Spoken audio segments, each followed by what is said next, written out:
नमस्कार शेतकरी बांधवांनो, आणि सध्या जे तुम्ही बघायला पुढं तर हे आपलं शेणखत आणि शेळ्यांचं लेंडीखत आहे. तर काही अशा पद्धतीने पहिला आम्ही ज्यावेळेस आपल्या उकंडा करतो किंवा काही करतो तर काही अशा पद्धतीने उन्हात वाळवलं जाते. उन्हात वाळवल्यानंतर तर काही अशा पद्धतीने आपला हा शेड आहे आणि अशा पद्धतीने आपले हे गांडूळ खताचं आपलं प्रोजेक्ट आहे. तर काही अशा पद्धतीने हे बेड भरले जातात. तर हे सर्व काही बेड्स माझे आहेत, त्यांना हा शेड बघू शकता.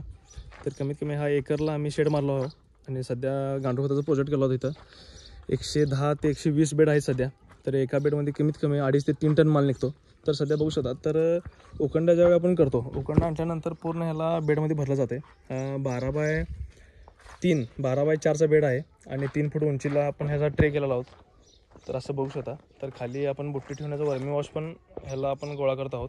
तर काही अशा पद्धतीचा बेड आहे आणि हे तुम्हाला बेड जरी पाहिजे असले तरीही मिळतील माझ्यापाशी, किंवा हे स्टँडचं स्ट्रक्चर कसं आहे तर ह्याचा माप जरी पाहिजे असेल तरीही तुम्हाला मिळेल. तर काही अशा पद्धतीने आम्ही सध्या पहिल्यांदा ह्याला पूर्ण बेडमध्ये खत भरलं जाते आणि त्याला पाणी आणि गांडूळ हे दोन्ही सोडले जातात. तर पाणीही मारलं जाते रोज आणि ह्याला गांडूळ सोडले जातात. तर काही ही आपली फर्स्ट स्टेज झाली.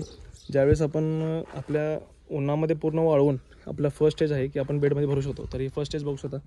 तर काही फर्स्ट स्टेजला आपण अशा पद्धतीने ठेवलं आहोत. तर ही दुसरी स्टेज बघू शकता. दुसरी स्टेजमध्ये काय होतं की आपण भरपूर पाणी मारतो, रोज पाणी मारावं लागतं सकाळ संध्याकाळ.